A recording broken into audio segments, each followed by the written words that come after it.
Hello guys, जय श्री श्याम, जय माता दी। आप सभी भक्तों का हार्दिक स्वागत है मेरे यूट्यूब चैनल में, जहां पर हम लेकर आते हैं बाबा खाटू श्याम की अद्भुत और अलौकिक लीलाओं को, जो भक्तों की श्रद्धा पर मोहर लगा देती है। आज की जो कथा आप सुनने जा रहे हैं वो सिर्फ एक कहानी नहीं, बल्कि एक जीवंत चमत्कार है। एक ऐसा चमत्कार जहां एक जन्म से अंधा भक्त सिर्फ श्रद्धा और विश्वास के सहारे श्याम बाबा के दरबार तक पहुंचता है, और जहां वो जाता है वो हर उस व्यक्ति के रोंगटे खड़े कर देता है जो बाबा श्याम से सच्चा प्रेम करता है। यह कहानी है रघुनंदन नाम के एक ऐसे भक्त की जिसने जीवन भर कुछ नहीं देखा पर श्याम बाबा को महसूस किया, जिसे दुनिया ने ठुकराया लेकिन श्याम बाबा ने गले लगाया। और अंत में बाबा श्याम ने ऐसा चमत्कार किया, न सिर्फ उसकी आंखें खोली बल्कि सारा संसार उसकी श्रद्धा के आगे नतमस्तक हो गया। तो चलिए भक्तों, जुड़ जाइए इस चमत्कारिक यात्रा में और अंत तक बने रहिए, क्योंकि हो सकता है आज श्याम बाबा आपकी पुकार भी सुन ले इस कहानी के माध्यम से। राजस्थान के सीकर जिले से 50 किलोमीटर दूर एक छोटा सा गांव था, मोहनपुरा। वहाँ एक वृद्ध व्यक्ति रहता था जिसका नाम था रघुनंदन। लोग उसे प्यार से बाबा कहते थे। रघुनंदन जन्म से ही नेत्रहीन था। उसने कभी इस संसार की रंगीनियों को नहीं देखा था, लेकिन उसकी आत्मा में प्रकाश था, श्रद्धा और भक्ति का प्रकाश। उसके माता पिता का देहांत बचपन में ही हो गया था। उसका लालन पालन भरण पोषण उसकी दादी ने किया था, जो स्वयं भी बहुत बड़ी श्याम भक्त थी। दादी हर रात उसे खाटू श्याम बाबा की कहानियाँ सुनाती थी कि कैसे उन्होंने कुरुक्षेत्र में भगवान श्री कृष्ण को अपना शीश समर्पित किया, और बर्बरिक से श्याम बाबा कैसे वे हर युग में अपने भक्तों की पुकार पर आते हैं।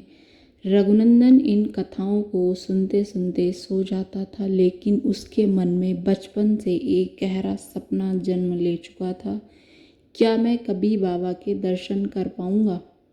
वो अक्सर अपनी दादी से पूछता था, दादी क्या बाबा मुझे भी देख सकते हैं? जब मैं उन्हें देख नहीं सकता, दादी मुस्कुराकर कहती, बेटा बाबा को देखने के लिए आंखें नहीं, श्रद्धा चाहिए। समय बीतता गया, दादी का भी देहांत हो गया, लेकिन उसकी भक्ति की मशाल रघुनंदन के दिल में जलती रही। गांव में वो अकेला रहता था, मगर हर दिन श्याम बाबा के भजन गाता था।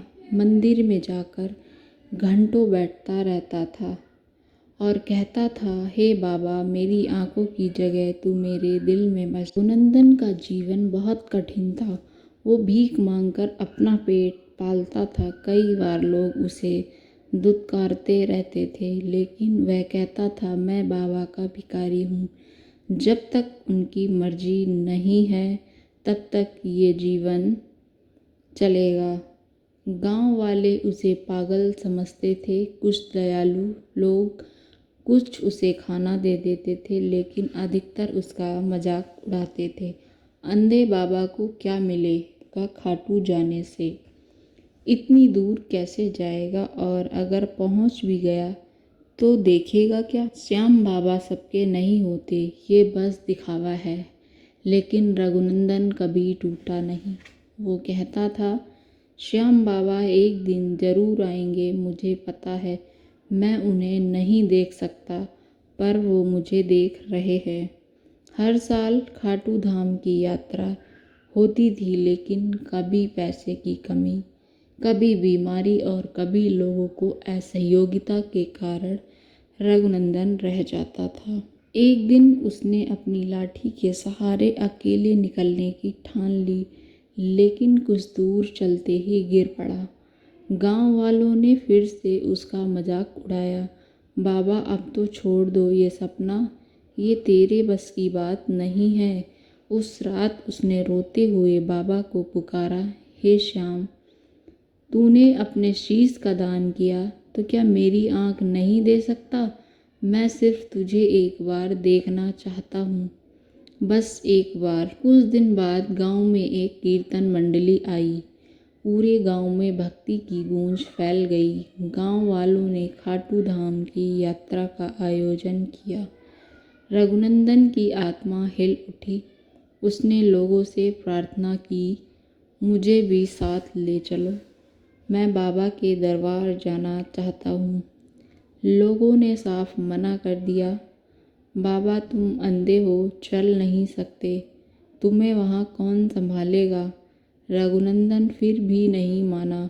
वो मंदिर के बाहर बैठकर भजन गाने लगा, शाम तेरी बंसी पुकारे राधा नाम।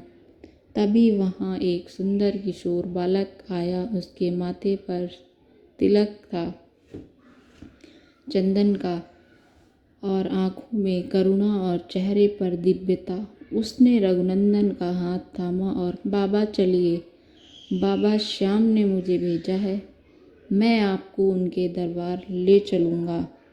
गांव वाले हंसने लगे, ये लड़का कहाँ से आया, इसे क्या पड़ी है। लेकिन बालक ने कहा, बाबा को बाबा के पास जाना है, और जब कोई भक्त पुकारता है तो श्याम खुद रास्ता बनाते हैं।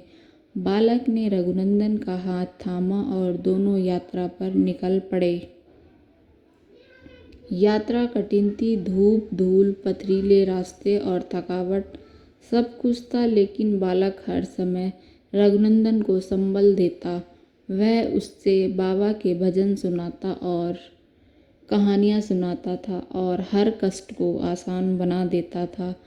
खाटू के पास पहुँचते ही रूह कांप गई। उसकी आंखों से आंसू बहने लगे। उस बालक ने कहा, क्या बाबा यहीं रहते हैं?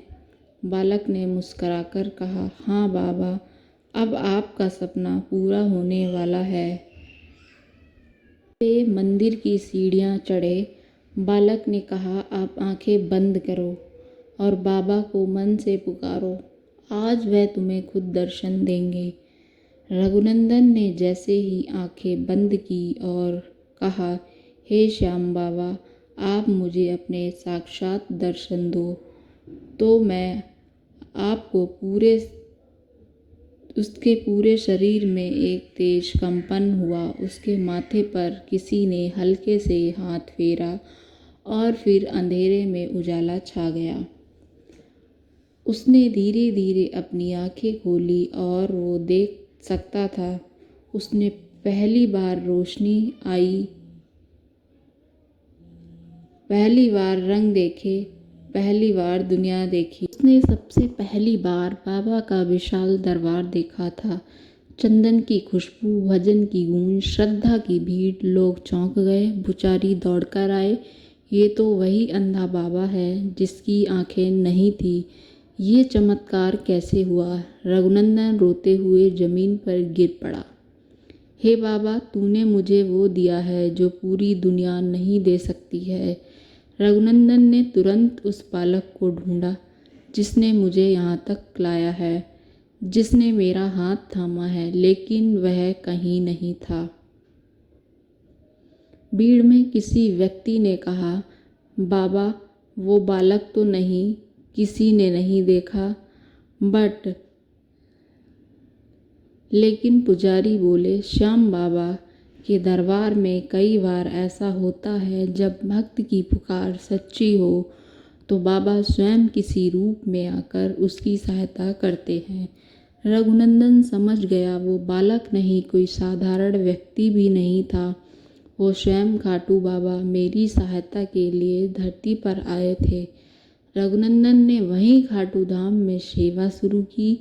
वो दर्शनार्थियों की मदद करता था, सबको यह चमत्कार सुनाता था और कहता था, भक्ति में शक्ति है, श्रद्धा में चमत्कार है, और श्याम बाबा हर किसी के अपने हैं, बस सच्चे मन से पुकारो, वो खुद आ जाएंगे। जिसने देखा नहीं था जीवन भर, उसने सबसे पहले श्याम बाबा को अपने नेत्रों से देखा था। जिसे सबने ठुकराया उसे बाबा ने गले लगाया।